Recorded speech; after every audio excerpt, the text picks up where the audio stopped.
All right, guys, welcome back to Pulse to the Wall. And tonight, James Jenneman is making his Pulse to the Wall debut, which it's a huge honor for him. I'll just say that for him. So, James, how you doing tonight? Hey, doing great. Honored, humbled even to be on your show, Nick. Excellent. And for the listeners, Tyler's out tonight, and Mike is trying to put his army of babies to sleep. And I told James before we started that they're trying to stage an insurrection and overthrow their current bedtime rules. I saw one of them with their feet up on their mom's desk. It was insane. Yeah, we're going to be making a registry. But okay, so tonight we were talking about like what topics to go over on the podcast, and there are a couple that stuck out to me. And one has been this recent, I'll say this is under the umbrella of sort of the post-libertarian arguments that have kind of emerged the last couple months. It seems like really picking up a lot of steam. And I would say that I'm completely like open-minded to it. And we talked a little bit before the stream that there's a lot of like talking. I mean, it's a lot of orating to try to distill like some very vague ideas. Like it's tough to understand like exactly what the argument is, right? Like there's plenty of critiques without much of an alternative offered. So I thought we could talk about that. So what has been your exposure to a lot of those conversations and podcasts that have been going on? Yeah. So I have actually been listening a lot to Andrew from Popular Liberty just because he's going to be on my show here in the next couple of weeks. So I've been really trying to get a grasp on what he has to say. And in addition to that, I'm listening to whatever everybody's talking about. Like when Clint had Cyprian and Erickson on, I've listened to that. I've listened to a few postmortems of that. And I don't know. Is the audience like familiar with what I'm talking about? Yes, I think so. Yeah. I think we're trying to talk today about what our niche is, and we've had some like big name guests on, like, or I mean, I shouldn't say big name, but we've had like the Lions of Liberty on. We've had Dr. Stephen Hicks on the podcast. Mm-hmm. So we've had all of these like sort of public intellectuals that are like very kind of blue checkmark types, and then we've also had like the guys from Not a Podcast and Timeline Earth. So I said that we are the bridge between like the libertarian public intellectuals and the underworld of shit posters. Like we are where they connect. So I think our listeners have been paying attention to a lot of that stuff. And I mean, just a little backdrop, what makes it interesting to me and what I think is unfortunate is when these sort of like personal attacks get made where, I mean, let's zoom out about what the Mises Caucus is. Mm-hmm. It's no small feat what they're attempting. Like they're attempting to change the course of the political conversations in our country, thus changing the politics and taking on the military industrial complex and the central banks and all of this stuff. I mean, when you look at it, it's really a huge undertaking. Like this is no small goal that they're attempting. Yeah. And to me, it's like if you're going to make, like, I think that the more people that you can red pill, the better. Like, the more numbers we have, the better with actually changing policy. And to me, I guess the most compelling argument I'd heard against it, where it's like, okay, I'll hear you out, is that, this is going to be a cutthroat political business that is like, you need to be Machiavellian to do this. And when you look at the LPMC, it's consisting of like very good, well-read, honest, friendly people. And it's like just the structure of that, it makes you skeptical. Like, okay, are they equipped to do this? And I'm open to the idea that they can. I think the steel man for the LPMC is that you get enough people and that just organically puts pressure on the machine to change policy. So what do you think about like that general framework? Well, let me ask you what you think the purpose of the Libertarian Party is. So I've recently been swayed by the sort of Tho Bishop, Eric Brakey argument that the GOP is actually the best vehicle to get our policies across. And I think if you look at Rand Paul, Thomas Massey, Justin Amash briefly, those sorts of people are the ones that are actually getting elected. And even they are they're very few in numbers. Yep. So the idea that we're going to elect libertarian politicians, it's like, okay, that's not going to happen. The vast majority of the public does not pay attention to the news and the different political, inside baseball conversations in this country. They just go in the voting box and they click R or D and they move on with their lives. So they're never going to check the L box. So the Libertarian Party does not exist to elect libertarian politicians. It's really a messaging vehicle. So, how effective can that messaging be if you're not winning any elections? And I don't think that you necessarily need it to get your messaging across. I mean, again, Ron Paul was a Republican, and he's the origin story of 90% of the people in the LPMC. Yeah. So, I mean, but again, steel manning the LPMC, it's like, well, we have this thing that people have heard of, so why not take it over and get the message across? So I guess that's kind of where I stand. How about you? Yeah. So if you read David Nolan's essay, even before he founded the LP, he wrote an article called "The Case for a Libertarian Political Party," and he makes it pretty clear in that his purpose and the purpose of any third party is not to get elected. It's to hold the politicians' feet to the fire. And I see that as a potential purpose of the LP and especially the Mises Caucus. I think that the local strategy is the way to go if we're going to be running candidates, and I think that we should be. In addition to running a presidential candidate, just to get somebody on TV. Other than that, I think the only purpose of running statewide candidates is to spoil a terrible Republican versus a terrible Democrat. In a lot of states, including the one where I live, Minnesota, running a statewide candidate is how you get ballot access. So, run somebody for attorney general or comptroller or something like that. If you've got a half decent Republican running for governor and a terrible Democrat running for governor, don't spoil that race. I mean, yes, yeah. The 2020 tells us what governors can do. It's fucked up, Right, right. And people will, people went after Gary Johnson and Joe Jorgensen for swaying the entire outcome of the election. They split the vote. Trump could have won these counties if Jorgensen wasn't there. And it's with 1% of the vote. No, I'm sorry. Yeah. That's not going to cut it. Well, however, until we have a Curtis Yarvin Machiavellian president in the White House, it's not going to matter who's president anyway. Exactly. And that's what I love when I try to talk to normies, which I want to get to this. I think that the ultimate goal here is to sway the normies. The normies make up the majority of this country. And the question is, how do we get those people who are politically apathetic, that don't care, to pay attention and vote for good politicians to push good policy? So I think that is the big question. But I got sidetracked again. What was I talking about before? Or what did you say? What did you end on? Running it doesn't matter who's president. Oh yeah, really. Right. So when you talk to them, it's well, look at what Trump actually did as president. The policies he had, it's not very substantively different than W or Obama or even Biden now. I mean, it was just very different rhetoric in the culture war, but you're not actually changing policy that actually matters when you go to pay for your health insurance premiums or go to the supermarket and pay different prices for produce. So and not to get super dark and black pilled, but I mean, the worse the president, the faster the demise. I mean, yeah. I'm also open to the accelerationist argument. Sure. Not that I cheer it on. I think a lot of libertarians gleefully look forward to hyperinflation, and it's guys, that's not something you should cheer on. It's if you think it's inevitable and you want to prep yourself, then that's fine. But I wouldn't take any pleasure in that prospect. It seems pretty dark. Hey, Mike. Hey, James. Welcome to the show. Good to see you. You too. Sorry, I just wrestled 4 kids to bed, so I'm a little scatterbrained. But That's awesome. You're heroic for doing that. You guys just chat a little bit, and I'm going to pick up where I can see a nice inlet for myself. Cool. You've got all kinds of acoustic paneling. That's awesome. Yeah. I started using Podsworth Media for my audio editing, and the guy's giving me all these tips. He wants me to make DIY acoustic panels, though, and I've got a drill, but I don't know how to use it. So I bought these on Amazon, but it was a little pricey, but it worked very well. And I did it because I have a bunch of kids. I wanted to be able to record when they're awake once they're older. So anyhow. Yeah, no, I'm also building a little podcast pod in my basement. I'm actually going to make a video. Nice. It should be pretty cool. A little tornado room. But okay, so we're going to get back on track. Sorry, I got it sidetracked. No, I do it too. So it's all good. So yeah, I think the purpose of the LP, it's okay. We're not electing libertarian politicians, or at least we have not.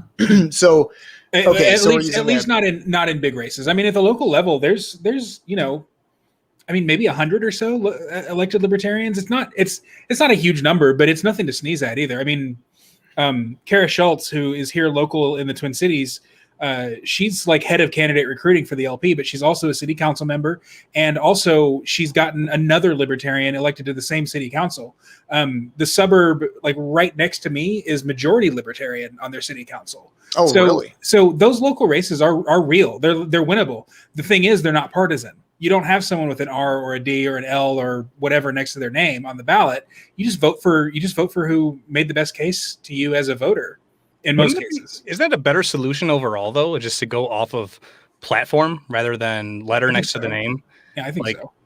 I mean, like Nick said before, is that there's so many people that they vote like it's a sports team. Like I'm a Bear fan or a Packer fan lifelong. And that's my dad. Like if you ask my dad, straight ticket voting is the best thing that ever happened to Texas. His ballot, he can fill 2 bubbles and that's it, you know? Yeah. Yeah, absolutely.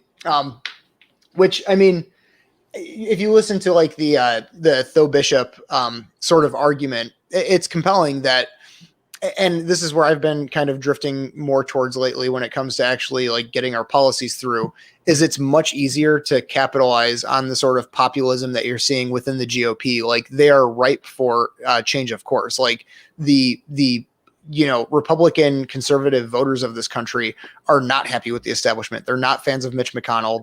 They're not fans of all of the usual suspects. So there's a good chance that we could actually inject our ideas into those platforms and start swaying people that way. Yeah. So I'm completely open to that. And also, like you were talking about the local elections, I know that Tho Bishop has basically taken over his local GOP in Florida. And like, that's awesome. And that's how you actually start fighting back. You nullify things at a small level, and that's where you can actually have influence. So, I mean, whether that's the Republicans or libertarians, I'm completely cool with that. The question is, what is the best vehicle for doing that? But then the one post-libertarian thing that I've been grappling with lately, and I never thought this far ahead, and again, this is why I say it was unfortunate that it started getting into like this personal mudslinging thing, is we're talking about, like I mentioned before, what the overall goals are of the Mises Caucus. And we're talking about like, creating this discontent for the establishment, like for the cathedral. And that's a big thing. And the cathedral's going to fight back. And let's say somebody like Dave Smith does run for president in 2024. Not somebody like Dave. Let's say Dave runs in 2024. There's nobody like Dave. Yeah, exactly. And I've been listening to Dave for 5 years. Like I love Dave. He introduced me, he radicalized me, all this stuff. But we know that the cathedral's immune system is going to kick in, and there's going to be a targeted PR campaign against Dave and the Mises Caucus and everybody involved. And we've watched them do this over and over again with like the Proud Boys and January 6th and all these things. And the question is, like I mentioned, the Mises Caucus is consisting of like well-read, nice, respectful, happy people. I don't know if everybody involved has thought that far ahead about what that response to a national campaign would look like. Is that a concern that you have? Yeah, sure. Why not? I mean, it's Clint and Mark Claire were talking about it actually on a very recent, maybe this week, episode of Lions of Liberty. We heard that's a real threat. Yeah, for sure. I mean, especially when you've got what's his face like lumping in libertarians with the MAGA folks as like the next big threat. The war on terror, I think we all knew this. I don't know. I came from the left. I've been opposed to the war on terror since 2001. So I know that people in my circles back then were predicting this war on terror is eventually going to be turned inward. I don't think the Daily Kos community back then thought it would be a Democrat president to do it, and I don't think they're opposed to it now. But we've kind of always seen it coming. And if libertarians are, especially Mises libertarians, are lumped in with QAnon and whoever else, then yeah, I mean I think more and more of us are going to be on lists. More and more of us are going to have our phones tapped and our travel restricted and that kind of thing. It's a very real threat for sure. Yeah, and I think that, and it's something to consider. It's something to consider when we're doing our political activities.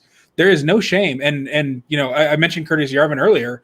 There is no shame in sitting out, even going the agorist route, and and just, fending for yourself. Yeah, no, I completely respect that as well. I think that might ultimately be the best option if you're an individual. If there's a strong argument to make that, just seceding from the system and insulating yourself from all of the political happenings in the world is actually the most responsible thing to do for your family and for yourself. But at the same time, it's like, like I love an underdog. I like people fighting back. Like I can't not cheer that on. So the idea that like, oh, therefore the Mises Caucus shouldn't exist or they shouldn't have these goals that they have. I can't swallow that pill. Like to me, it's all about the fight and actually changing things. So I guess I don't knock people for doing the, build your own life raft thing. And I also don't knock people for wanting to fight. I'm simply interested in the arguments that are being made. Like, do you want the Eye of Sauron following you? And what happens when MSNBC starts going through all the Legion of Skanks archives and pulls up every time Dave said a no word? And implicating everybody that's associated with the movement and everything. It's not an anti LPMC argument that I'm making. It's something that we need to grapple with before this happens. Mm-hmm. Speaking of Curtis Yarvin, I think he calls it the clear pill, and I honestly hate all the pills. I think red there's too many pills. The only ones that need to be there. But I mean that's kind of it. It's kind of like a black pill. I mean, it's like just sit out. Like you're not going to achieve power. Your people are not going to achieve power. So you might as well make the most of your life, and maybe once the system collapses, you will find yourself in a position of power. He gives the analogy, and I'm on Gray Mirror right now trying to find who he's talking about, and I can't find it. But I think it's the guy. He ended up being like the president of Czechoslovakia toward the end of the Soviet Empire, and this guy was just a merchant, and he was a writer, and he was talking about how in 1970 or whatever it was, you were expected to put your Workers of the World Unite poster up in your window if you were a shopkeeper. It wasn't like, yeah, I support the workers of the world, let's unite. It's like you get this poster in your box of potatoes or onions or whatever it is, and you put the sign up in the window, just like now with the Black Lives Matter, or here in Minneapolis. Here in Minneapolis, you see a lot of Black-owned business, and that's sort of like the lamb's blood on the Passover. Like, if there's a Black-owned business, then the rioters and looters aren't supposed to hit it. Obviously, that's not always the case. We haven't had too much violence and looting in the last few months or so. Fingers crossed that won't pop up again. Although with police shootings going the way they are, I mean, you never know. It keeps happening here. Yeah. So this guy, he's a writer, and I wish I could fucking remember his name, but he was a writer, and then he ended up like the president of the Czech Republic following the collapse of the Soviet Union. And his secret was, don't get politically involved. And it ended up working really well for him. And I think that's one of the Eastern European countries that is doing fairly well following the collapse. Yeah, and I think it's sort of like the Warren Buffett thing, right? Like when he feels a recession coming on, like he sells his assets and sits on a bunch of cash, and then when it crashes, then you move in and you take control of all these things. And that's also something that I'm trying to reconcile, because I guess the sort of black-pilled libertarian take is that the empire is going to collapse due to hyperinflation and monetary recklessness and overexpanding our military. And it's like, okay, well, if we think that's coming, and right now the state is sort of like this wounded animal that's thrashing and they're going crazy, then why should we take them on when they're in that state and not after it collapses? Because to me, it seems like the reason I'm optimistic, or white pilled, as the kids say, even though we agree there's way too many pills, is when this thing crashes, like right now we talked about this with Pete Quinones. Right now we're already seeing people sort of voluntarily, organically partake in federalism. People are voting with their feet. They're leaving California and going to Texas. And to me, it's like people are forming these like-minded communities and they're getting their legislation through. And there is sort of like the beginnings of a peaceful divorce happening. And it's not like we're trying to take control of the federal government. It's just that we're trying to have the right to be insulated from it. Mm-hmm. So, I mean, on that topic, I'm like, I completely get that. Like, why not sit it out, or at least understand the argument of sitting it out? And then when the dust settles, then you have more control. Yeah, no. And Nick, I totally agree with what you said about like how you want to root for the underdog. And, you know, I feel the same way, because this whole thing of even like publicly speaking on these issues, like you don't know if this thing goes sideways in a few years, and anyone who's associated with this movement might be a target. And me having a family and everything, that's stuff that I do lose sleep over. But at the same time, I feel compelled that if people like us sit quiet right now, then the game's already over. Everyone who has like, who passionately feels the way we feel, I think has an obligation at this point to step up and at least, you know, inspire other people to follow a certain route or get involved with what Dave is doing. Yeah. And Mike, I mean, especially you with 4 kids. I mean, you have, I don't know, Nick, do you have kids? Are you first one on the way? Okay. So you guys have, I mean, you guys have a lot to lose. It's certainly something to consider. I mean, I've got a dog and a partner who, you know, I mean, if I end up in a gulag somewhere, then, you know, he'll find somebody else. You'll have kids. Like, that's real. Yeah. Not that my partner's not real. I hope he doesn't listen to this, but you know, I mean, I'm not responsible for raising him and making him into a good person. Like, he's already a good person. Yeah. No, I completely get that. And I mean, that is like when I first went down the sort of Rothbardian rabbit hole 5 years ago, you know, I was like 21 years old. And, you know, I'm like, oh, this actually sounds cool. Like this Mad Max thing where we get to rebuild from scratch and bring it on. I'll buy some gold and silver and Bitcoin.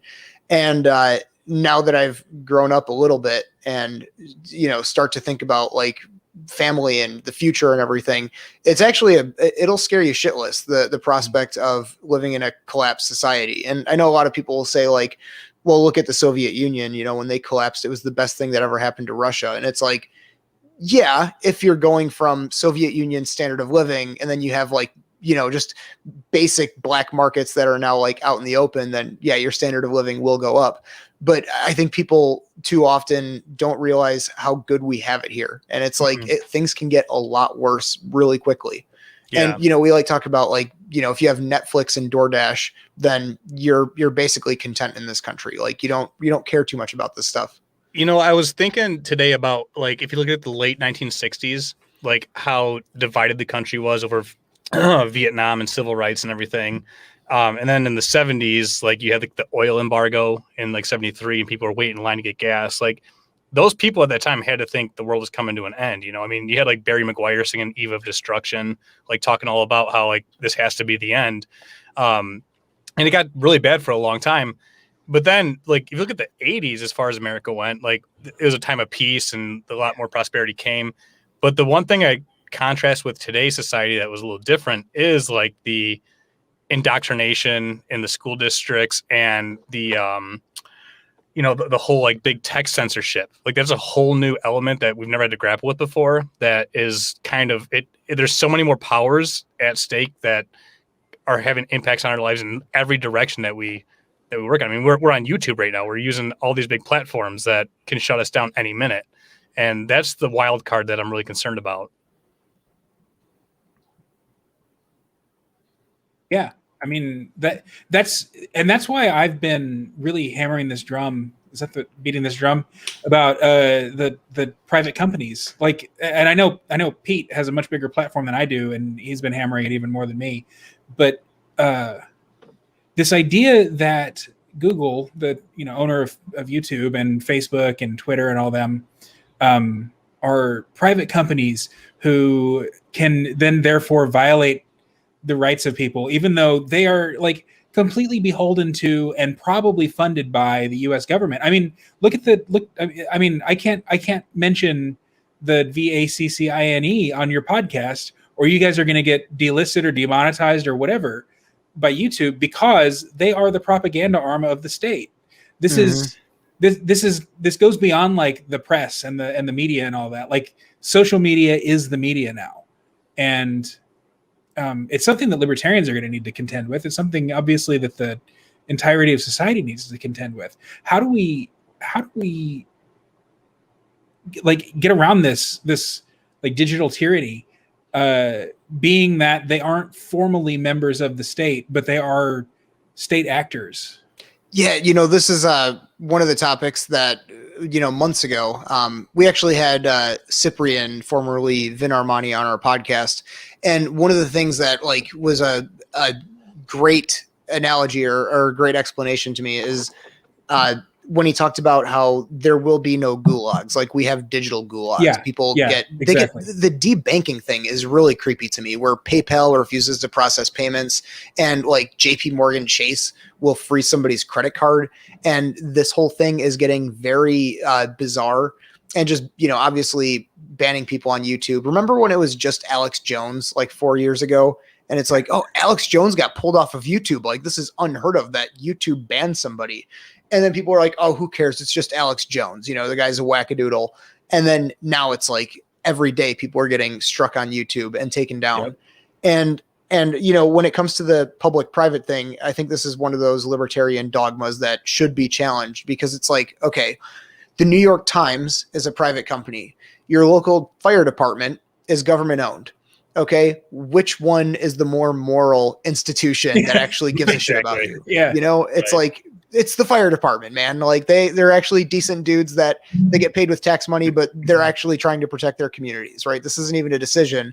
The New York Times, they're private, but they will push war propaganda and lead the millions of people to slaughter. So I think that is, like you mentioned, that's something that we need to get over and grapple with. And Pete has been really good on that. So yeah, this is another thing where this has to be part of the messaging, in my opinion. And actually, not to toot my own horn, but I'm going to toot my own horn a little bit. I tweeted from the Libertarian Party of Minnesota's like official Twitter account the other day, something, I don't remember exactly what it was, but it was along these lines, calling, Facebook or Twitter or whatever, not a private company. It might have even been the platform plank that we passed this year, saying that these state-aligned organizations aren't private. Anyway, I tweeted it out, and Tom Woods actually retweeted it. Like, even he's on board with this, and he has always been very much the like he said, yeah, they're private companies, but that doesn't mean we can't like oppose them. We're you don't go to a restaurant and get a shitty meal and say, oh well, it's a private company, they can serve exactly. They give me raw. It's a great analogy for 2019, but like, we have to come to this realization that these organizations are not private in the same sense that the restaurant, getting bad Yelp reviews are private. Right. Yeah. No, that is, and I think that is starting to pick up steam. I'm not sure who in the last, like, especially like you said, 2 years ago, I don't know who in the last 2 years that was in the sort of like libertarian scene, especially like the Mises circle. It seems like that idea is actually catching on, and people are starting to look at the cathedral, which is, I will forever be grateful to Yarvin for popularizing that term, because it really encapsulates like everything here. If people read Rothbard, it's like, oh, it's the states. Like, the state is behind all of this with, the professors in the university system. But yeah, no, I think that awakening has been a really good thing. And I only hope that we can spread it to the rest of the population. So I guess pivoting from that a little bit, I briefly mentioned it earlier when Mike was coming in the chat room here, but I think that the goal of the Mises Caucus, we're not trying to win over leftists, right? If somebody's like a hardcore progressive, wearing 2 masks everywhere, those aren't the people that we're going to harpoon and bring over. It's the people, and I've talked about this on the podcast a couple times as well, being able to inject our ideas into the lives of everyday, normies, that's actually going to move the needle and popularize these ideas. And I think right now we're seeing inflation pick up. And this could be something that if the Austrian School of Economics is right, this is going to become a much bigger issue in the coming years. And I think that libertarians, like, this is our time to shine. Like, this is what we obsess over.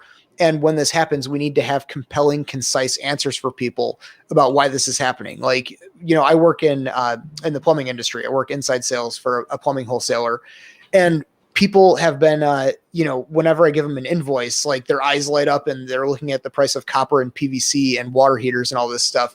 And, they make some comment about how the prices are through the roof. And I'm like, yeah, you print $10 trillion in a year, and then, shockingly, prices go up. And it seems like people are receptive to that. Like, people who are not interested in politics, they're like, oh yeah, no shit, it's going to be toilet paper by this time next year. Like, that kind of thing. So what do you think about the sort of broader strategy of the LPMC, like what it is and what it ought to be? I think that's a big question, and it might be above my pay grade. I'm definitely more of the let's debate libertarian philosophy till the sun comes up than I am let's talk about strategy. In fact, I told Michael Heiss, like, to his face, like, I will follow you anywhere. Just don't ask me to make plans for the caucus. I think if I'm going off the top of my head, like I said earlier, the local races is probably the best bet as far as getting people elected and creating that sort of air of legitimacy for the party. And then just running absolutely no compromising or uncompromising libertarians on, in bigger races where it makes sense to run uncompromising libertarians. Because again, man, don't fucking run a good libertarian against a 80% good Republican for governor of your state. Just don't do it. Like, there's too much at stake in 2021. That stuff made sense in 2016. Yeah, it doesn't anymore. So Mike and I, we just did the Kelly Patrick show that I think he just released the episode today. He does a lot of like libertarian politics, and he's actually like a regional MMA commentator. So we did his show, and it was a lot of fun. And I kind of like stumbled on this idea in my head. I'm like, wait, looking forward to 2024, what if it's a three-way race between Kamala Harris, Ron DeSantis, and Dave Smith? Like, I'm going to be telling everybody, like, listen to Dave Smith, but don't vote for him. Vote for Ron DeSantis. Well, and it probably depends on the state too. I mean, right. Brian McClanahan was in 2016 saying, look, if you live in a red state, vote Gary Johnson. If you live in a blue state, vote Gary Johnson. If you live in a state where it might even be a little bit close, vote for Donald Trump. And as an official member of the Libertarian Party of Minnesota's executive committee, I'm not going to give anybody that advice, but you really might want to consider Brian McClanahan's advice if it comes to that in 2024. I have the benefit of living in a hard blue state. I mean, we're the only state that voted for Walter Mondale, for God's sake. So I don't have that moral conundrum. Yeah, I mean, I think the LP needs to run a presidential candidate because that's how we get publicity on the national stage. But man, who should the average Joe vote for? I mean, look, if it's DeSantis versus Kamala, DeSantis is going to win. Kamala is horribly unpopular. But whichever one of them wins, there's going to be lots and lots of global bloodshed. Like, neither one of those people is a good candidate. It just so happens that DeSantis was real good on COVID. He's terrible on everything else. Yep. Mm-hmm. Yeah. And I think he, like you said, he's not good. I know a lot of the libertarian criticisms of him have been like, well, he's like a super Zionist. And it's like, okay, as opposed to what every other president of our lifetime, exactly. So it's like, okay, at least he's better domestically. He did things like ban vaccine passports, and he's banning CRT in schools and all of these things. And he was anti-lockdown. And to me, it's like, okay, I'm like, being anti-war is one of my strongest positions as much as, the next libertarian. But how are we supposed to have any impact on the rest of the world and tackling like U.S. foreign policy if we're being locked in our homes? Like, if we can't even win that battle, then how are we going to change anything else? So like you said, I'm sympathetic to the idea of voting for the Republican, even if they're not perfect, if it actually has a chance of swinging the race.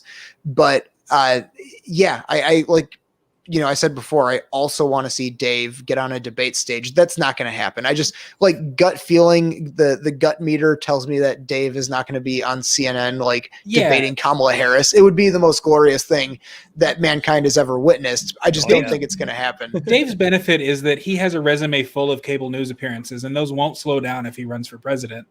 I mean, sure, he's not going to be featured on like MSNBC, but he wouldn't be anyway.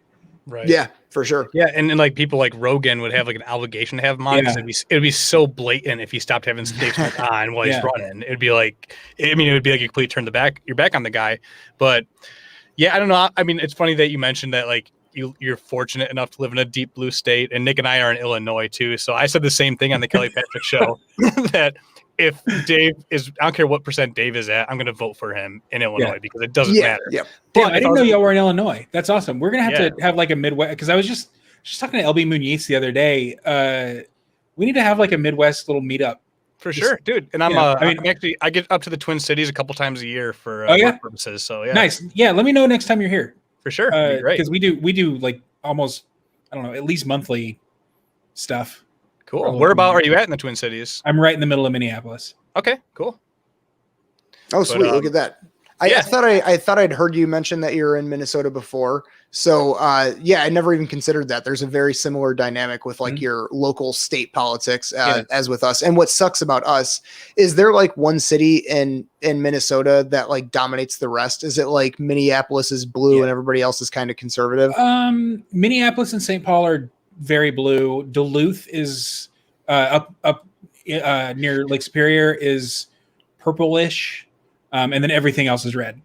Yeah, that's how it is with us. I mean, we grew up, an hour west of Chicago, kind of out in farm country, and like everywhere around here is people are just kind of like small town conservatives, but all of our politics are run by Chicago.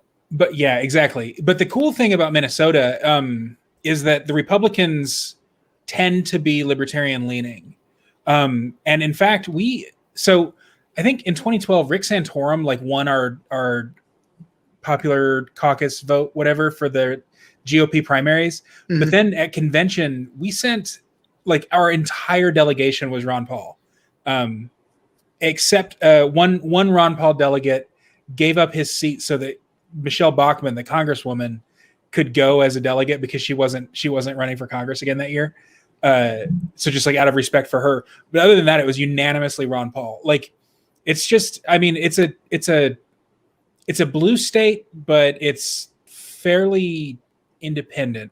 I think we were the first Democrat governor, like state with a Democrat governor who lifted the lockdowns, which, he lifted the lockdowns because people were rioting over George Floyd's murder. Right. But, he lifted the lockdowns and he took the mask mandate away as soon as the CDC lifted theirs. Like we didn't drag it out forever. In fact, he had a date set, and then the CDC announced, if you're vaccinated, you can take off your mask, which, nobody listened to. And so he was like, oh man, well, we've always said we're going to follow the science. So I guess take off your mask if you're vaccinated, like that day. So kudos to our governor. I would much rather have a governor who didn't lock us down, but ours has been okay. And our state has a pretty good culture of individualism. Minus the George Floyd riots, which. So how's the culture been in the Twin Cities? Because the people I know up there that I associate with, I know a couple of people I know are very politically aligned with myself, but they said they were like, they and their friends were boycotting, kind of even going to Twin games, and they were diehard lifelong Twin fans. They're so upset with the actual city after all that. Do you see a lot of that in your experience? Well, okay. My partner's parents live in South Minneapolis in the precinct that was burned down. That police station is still not staffed. They don't have cops. And there is apparently an arson situation going on. Wow. His dad's van, which is his work van, like it's his source of income, was just torched the night before the 4th of July. And there's houses and other like fires just being set. So Yes, there and obviously, I mean, there's a crime wave going on in like every major city. It's happening in Minneapolis too. There's carjackings and murders and all kinds of stuff. So I'm like, for the very first time in my life, a little bit scared to go out at night, which I don't like. I don't like that feeling. On the other hand, like me and my friends, you know, we love it here. Like this is home. This is like I've gone to Twins games and stuff. I'm not boycotting anything. Well, no, that's not true. There are a couple of restaurants that are still mandating masks, and I'm boycotting those because I'm not going to fucking wear a mask. Good for you. But yeah. Thank you. I mean, it's just dumb. But other than that, you know, I mean, it's home. How do you talk shit about your home? You know what I mean? Well, step one is be from Illinois, and then that will come pretty easily. Yeah, good point. Good point. Fair point. Yeah, but no, I mean it's an interesting point you bring up. I didn't even consider that you were really at like ground zero during the riots last year. Well, here's the thing: I was in Dallas. Oh, really? Oh, okay. So I grew up in Dallas. My family lives there. I've been here for over a decade. So this is, like I said, home. But we happened to be in Dallas over Memorial Day weekend, so we had to watch everything over Facebook live streams, which actually got us a front row seat because, you know, being members of the LGBTQ community or whatever, like all of our friends were out, like they were out in the protests and riots. And a lot of them were the ones distributing, you know, milk and water to people and being good Samaritans. I have a paramedic friend who was, you know, literally cleaning up the next day and helping people who were in need of medical assistance. But one guy who's like a friend of a friend of a friend, was live streaming from the very front lines. When they were storming that police station and stuff. And to be honest, I was pretty giddy at the time. Like I loved seeing the police station get torched, seeing the aftermath of it, and not being a particularly long-term thinker. I kind of regret being so giddy, but you know, I mean, at the time it was pretty exciting. I felt like I was witnessing something. Yeah, well, I mean, there's kind of like a feeling like it had something to do with the lockdowns. Like it was people were fed up with being state controlled, but then it got turned black versus white really quick, and I was like, whoa, no, this is like us, like top first, you know, us bottom feeders. But I got sent up there for work a week after the riots, and it was crazy. So it was like all just the rubbish. Like I went there and there's like boarded up windows, graffiti, Justice for George, spray painted on the streets and sidewalks, and it was crazy. And like I had to go to a hotel, and I can't remember what street I was on, but I could see the Minnesota Wild Stadium from my hotel. So I was right downtown, and I remember asking the lady at the hotel when I was checking in, because we were like the only people there. I was like, "You guys don't get a lot of traffic during riot season?" And she's like, "No." Oh my God, it's been exceptionally slow this week. But riot season. I was terrified. I was there with a couple of coworkers, and I was like, you know, going out at night was kind of like, oh boy, is this like, we don't know what to expect, but it was pretty peaceful, you know, from where I was sitting at least. But I mean, when you see like the videos of when you're talking about that shift in your gut feeling, when you started to see videos of like bar owners who were watching their businesses get vandalized, and they went out there to try to defend it and like, you know, talk to the crowd, and they were getting kicked by 4 people, and you see somebody who looks like he's dead. Like their arms are bent backwards and they're unconscious on the ground. You see old couples that get smacked with 2x4s. It got really dark pretty quickly. And I guess this is a good segue into the one topic that I wanted to start with tonight. We ended up not starting with it, but this is something that a lot of people have been talking about. Like I know Buck Johnson has been.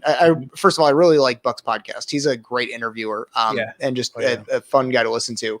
But he's been kind of pushing this idea that libertarianism is inherently right wing, and I guess like first starting with this discussion, you have to, I guess, define your terms here. So I guess like I always thought that like I grew up conservative, so I identified as right, and then I became like a hardcore libertarian. I'm like, okay, so I'm neither left nor right. Like I would kind of describe that myself that way to people. And then where it's really shifted has been the last year and a half, where like we're talking about with the riots and everything, and you look at states that are red and communities that are red, and they were unanimously, you know, condemning these riots and all of the lockdowns and everything. And you see the left, like, you know, not only cheering those on, but then just like also they're all for lockdowns and mandating masks and everything. Yeah. And it's like just on on a very like reality based level, we have to admit that we are more aligned with the right. And maybe you could say that, yeah, sure, as individuals, we tend to overlap more with the right in 2021. But I guess you can make the case that the ideology of libertarianism being like non-aggression isn't left or right. But then I don't know if it was Yarvin. I was trying to remember who said this. He basically defined right wing as the absence of progressivism or the absence of being left wing. Like if you're not left, you are right by default. So like left wing is like this force feeding of ideas that's like pushing the needle forward and trying to change society. So if you're a reactionary against that, it makes you right wing. Like what are your thoughts on that idea? Yeah, so I think that's part of the problem with trying to define us as left, right, or neither, is you can't really define it. Like Popular Liberty, Andrew has said that the left has a high time preference for power and the right has a low time preference for power. That's how he defines it. I think probably the most convincing definition of left and right has to do with hierarchy. The left is skeptical of hierarchy, where the right feels like hierarchy is both inevitable and desired. I don't like to take a firm position on that because the terms are so nebulous as to be undefinable. So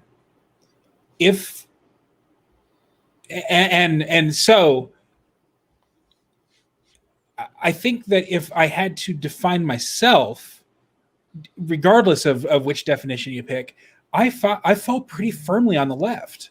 I'm not a Marxist, but I certainly understand the appeal of like class struggle and the appeal of at least local communism. Obviously, national communism gets extremely problematic, but it would not be outside of my comfort zone to live on a commune. Like I said earlier, I'm much more the type to sit and talk philosophy for hours. So like Bernie Sanders, I'd probably get kicked off of any commune I joined. But it's not an unattractive scenario for me. When you say commune, are you like referring to like a voluntary private or okay? So yeah, absolutely. Like that's so. But so I also like the malice test. Are some people better than others? I definitely give you a speech. I don't say yes or no. Okay. The hierarchy test. I'm definitely skeptical of hierarchy, even voluntary hierarchies. I think I agree with using that particular definition of rightism. I think I agree with the right that hierarchies are inevitable, but I agree with the left that they're not necessarily desirable. So, okay, I see why you say that you are the kind of philosophy type to talk these things until the sun rises, because it makes sense, because you are somewhat of a unicorn in this space, like being in the Mises circle. Thanks. And you're in like the Misesian world, but also kind of identify on the left and talk about like the values you just laid out. And I mean, to an extent, like I would probably identify myself as like right libertarian, or even I feel like it's kind of a loaded term, but like paleo libertarian. I'm not sure how accurate that would be, but in general, like I do like embracing hierarchies in certain contexts, but also I find myself very sympathetic to a lot of left-wing impulses. Mm-hmm. Like I don't like seeing like rampant inequality. It's just that with, let's say with income inequality and people that are in poverty, my recipe for fixing that is going to be like free market economics and like Bitcoin and competing currencies. Yeah. But I still I want to see people be treated equally, and I think the best way to have like people in marginalized groups treated equally is to have like voluntary transactions. That we need to remove the state from interfering in all these things. So I completely get that. Like, and then I guess with the are some people better than others question, I would just say yes. It's like to me, it's yes. Like But I get the argument of like why you want to elaborate and pull apart the nuance there. Sure. So I think that is I think that is interesting. So I mean, on the topic, sorry, go ahead. Well, and just for like a little added color, like this whole trend of libertarians and other people of goodwill converting all of a sudden to Orthodox Christianity. I'm like I completely understand the allure to going back to these traditional like apostolic versions of Christianity from the either Roman Catholicism that I was raised in, or the evangelicalism that a lot of our Protestant friends were raised in. This need for a like central guiding tradition that goes back 2,000 years. Oh my God, that I understand why that is so powerfully attractive to people. But I also understand why, like, my friends who go by they them pronouns and my new coworker who like just came out as transgender a few months ago and she hasn't even shaved off her beard yet and still wants us to call her. Like, I totally get that too. So I feel like I'm kind of caught between two different realities. Yeah, and with things like that, like let's say with your coworker, like I guess this is also another, I would say, like I have like a left-wing sympathy or like instinct or whatever, is like I'm generally a non-confrontational person. I really don't like offending people. Sure. It's like, I think that I'm people that want to like forcefully vaccinate kids against their will. Like I'm all for insulting them all day long, call them whatever is going to hurt their feelings. But in general, it's like, I don't want to offend people. That makes me feel like bad when somebody gets upset by something I say. So I completely get that. To me, it's the creepy thing that we're seeing is like when you see like corporations and banks get behind like all of these weird, like they're like psyops, these PR campaigns that we see. Like when you watch the Super Bowl, it's like every single commercial is woke. It's just like that fucking CIA ad, man. Yeah. Oh my God. That's the perfect illustration. Yeah. It's the perfect illustration. And I feel like, and okay, this is where I put on my tinfoil hat. I feel like it's almost, targeted campaign to divide and conquer. Like you're taking people that like, let's look at the right wing in the last 10, 15 years.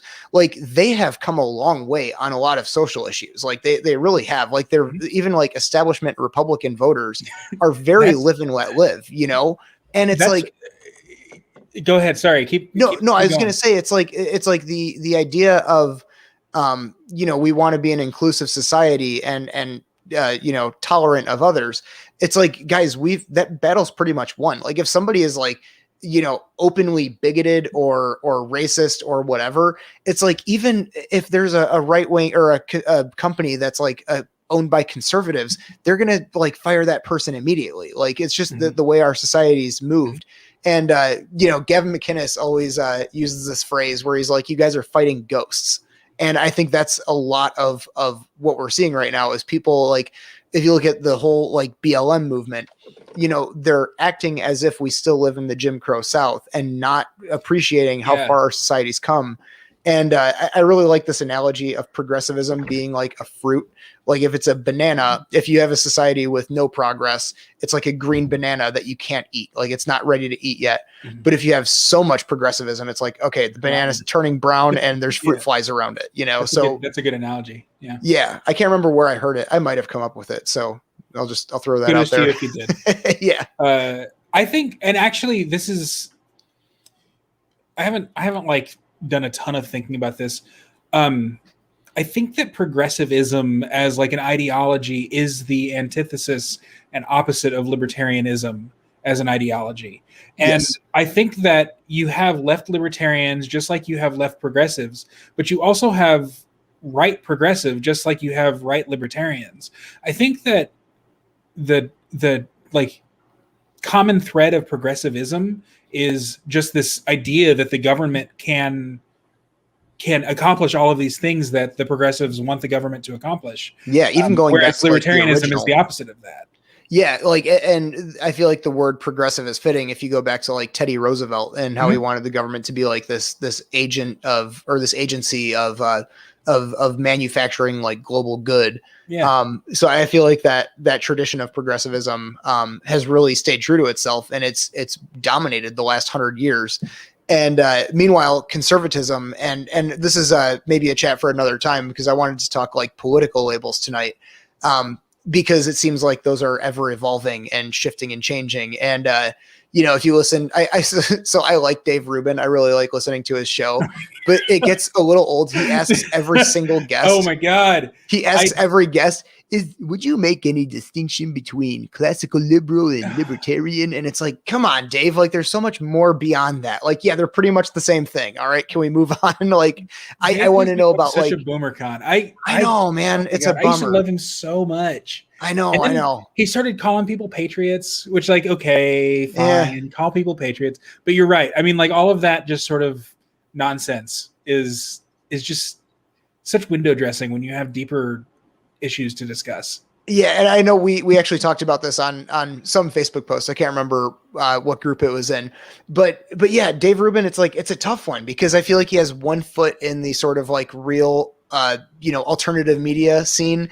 and then he's also trying to like pander to boomer cons, where if you just look at his episode titles, it's just all these like, you won't believe Biden said this in all caps, and it's like, okay, I get it. You're going for the clicks for like the former Fox News viewers who are now like disenchanted. Yeah, I get it.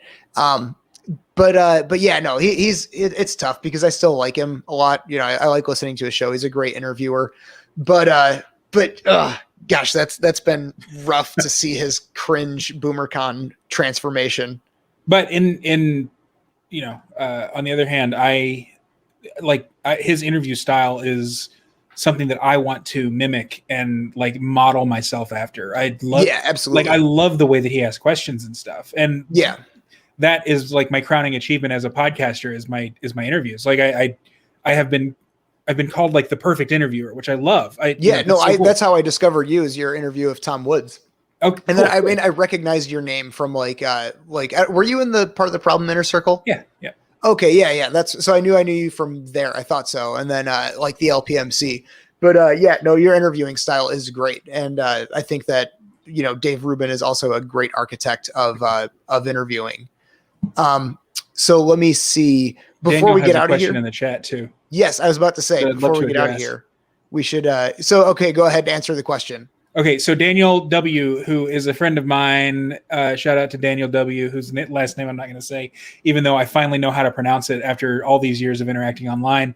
He says, do you guys think that any organization that is not explicitly right-wing will become left-wing applies to the Mises Caucus? And I think that the Mises Caucus is explicitly right-wing. I mean, I don't know.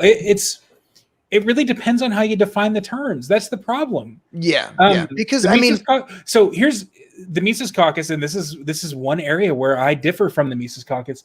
They're very, very hardcore on the Lockean understanding of private property, and that is like the quintessential right-wing position. So I don't think that that's something that the Mises Caucus has to worry about. I'm happy to be affiliated with them and associated with them, because I think that other than the few areas where I disagree with them as like a political movement, are the areas also that will lend stability to them as a political movement, including Lockean property rights. Yeah. First of all, I like that thought experiment of any organization that's not explicitly right wing becoming left wing. I think that it's something to definitely be wary of. But when you, like you mentioned, it's so the devil's in the details of like defining your terms, because like you described yourself as left wing. I describe myself as sort of to the right. I don't describe myself as left wing. Sure. But all the tests that you take, yes, I fall on the left. Right. So if somebody listened to you, like, kind of flesh out your philosophy, they might go, oh, that guy seems like a left winger, if I had to like check a box left or right. But, and you made the case, and I respect the case you laid out, why you might identify that way or say that you're in that camp. But at the same time, if I just like look at all your politics, like your policies in a box, I'll be like, yep, that guy's on my team. He's on the libertarian right, I'm definitely anti-woke, or whatever we're calling woke nowadays, since that term has fallen out of vogue. Yeah. Except for the boomer cons. Right. And this is what the left, we'll say the progressive left is so good at is playing the language game. And then when something gets a bad rap, they scrap it and they move on to a new term. So I mean, I don't know what's going to replace woke, if it's just like, I don't know, whatever the next thing is. And then you see, like, right now they're running from the term critical race theory, where they go, they're like, the Mountain Bailey thing. Yeah, like, I'm not a critical race theorist. You know, that's a legal structure. I'm just an admirer and somebody who thinks that this should be discussed. You think we shouldn't teach kids about slavery? Oh man, what? Come on, dude. Because we never learned about slavery, right? We never learned about it. Even when we came up in school. Even when, so how old are you, James, if you don't mind me asking? I'm 38. I'm way older than you. And we learned, and I'm from Texas. Like, I'm from the, the dirty South or whatever, the last bastion of slavery. And not only did we learn about slavery, but we learned about Juneteenth. While y'all were like up here never hearing of this new federal holiday, like, I was raised celebrating it. Like, right. I mean, so that's what's so frustrating. So it's not even that, like, oh, kids are already learning about slavery now. It's like, no, they have been since slavery was a thing. Yeah, it's that's not what's at issue here. Right. And for the last 100 years, I think you'd struggle to find a teacher who was like known for saying, like, making a moral defense of slavery. It's like, it's such a nonsense, like, straw man argument to try to say, like, this is just about racial sensitivity. And when Trump was on the debate stage with Biden, and Trump's like, critical race theory is bad. It's very bad. All kinds of bad things are going to come from it. And then Biden's like, hey, we're just teaching kids to be race inclusive and sensitive about race. Why is that a bad thing? And Trump didn't have a defense because Trump was the kid who, didn't really read the book, but does the book report anyway and gives the speech. So a lot of people just kind of, that was their only exposure to it. And it's like, it's just a new form of racial sensitivity. So it's frustrating. Like the left, they are like, you have to admire the sort of gymnastics they pull with language. If I can quote, and I'm going to call it right now, if I can quote the next president of these United States, comic Dave Smith, from a tweet earlier today, and this is it resonates with me so much.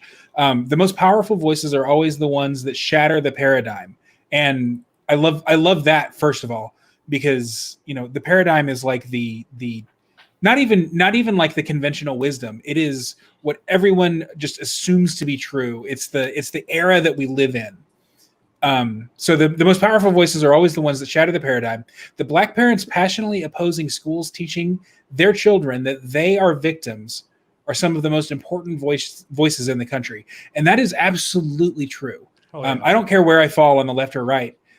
If you're teaching little kids that either they are victims who are, unable to rise above their victimhood, or oppressors who are unable to repent of their oppressiveness, you are not only abusing the kids, but you're destroying the future society.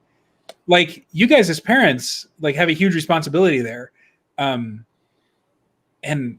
it just it breaks my heart that that's even a thing that is being considered, that these teachers unions are like, I mean, who are they in it for? Why would you become a teacher if you wanted to tell kids that? I know it's the most disempowering thing you could tell somebody. If you just forget the world of politics for a minute. If you had a friend or a kid that you knew in your life that like had this kind of woe is me attitude, that thought they didn't have a chance because everybody was out to get them, you'd be like you'd say, snap out of it. Like you have the power to like change your circumstances. This whole notion of like teaching kids that they're victims, like you said, it's awful. It's one of the worst things you can do. And before we move on, that tweet that you quoted from Dave about the most powerful voices being the one that shatter the paradigms, I loved one of the replies to that. He goes like, Black parents who speak out against the schools, anti-war veterans. And this one guy just comments, he's like, wiggers that use the N-word. And I just thought that was hilarious. Like, it was just this nonsense. Like, this is one of those GFY shit posters who, of course, I'm following. Right. I don't even know who this is. I hate that so much. I'm following all these people who like are going to destroy my political career, which is never going to happen. But like, if someone were to go through my Twitter followings, I follow like 4,000 people. It's insane. But man. The TLE guys are not cut out for office. No, and it's like I'm a sucker for a well-timed joke that's like on a serious post, like having something that's just nonsense. Like I love it. It's just, I couldn't let that go. It was too funny. Well, but back to your actually point, a Timeline Earth guy? Who is this? I don't know. I think I know a lot of the I saw a TLE tag. He might just be a fan. I know. Yeah. He's got a Blue Chew label for his profile pic. So that tells you a lot. But back to your teacher thing. I know we had Dr. Stephen Hicks on our show a few weeks ago, and he talked about when these teachers graduate. Is he the postmodernism guy? Yeah. Okay, so he ironically lives in Rockford, Illinois. He's 20 minutes away from me. Of course, I'm a huge fan of, and like literally am on the payroll of Thad Russell. So that tells you like where I fall on the Stephen Hicks versus postmodernism debate too. We got a comment confirming that was Aaron from Timeline Earth that made that comment. Oh okay. Okay. That makes I knew he was GFY. Yeah, GFY is go fuck yourself, by the way. He told us when he was on here. I was the GFY HR manager for a time. I'm not good at shit posting at all, so it just didn't work. But it was fun. It was fun for the week or so that I had it on Twitter. Yeah, but anyway. So Dr. Hicks ironically lives like 20 minutes from Nick and I. He lives like right next to us. Kind of cool. But he said when the teachers graduate from their teacher school and college, get their degree, they sign an oath to uphold like these 10 principles, and they keep changing them, and it's more and more. Seriously? Mm-hmm. And basically, some of them just sign it, and then some of them feel guilty if they're not doing it, and just want to help kids, and they either do or do not abide by it. And then some feel like they sign an oath, they got to uphold it, and it becomes their religion. And it's they're kind playing of on people's sense of honor. Wow. Yeah. That's oath is the like anglicized version, or like the English translation of the word sacrament. Like when we talk about oaths, that has a much deeper meaning than just like a promise or a contract or whatever. This is actually something serious. Like, what it's baptism, it's the Eucharist, it's these things that have like actual real religious value. VACCINE. Yeah, exactly. Whoa, dude, you're not kidding. Talk about a modern sacrament. It's a baptism, or not modern, maybe like a postmodern sacrament. Really, these little rituals and these little promises that we make and these oaths that we take and stuff, like we have to be really cognizant of what we're doing. We're not just making a promise. It's like, this is real. This is like if you believe in the soul or not, this is soul binding stuff.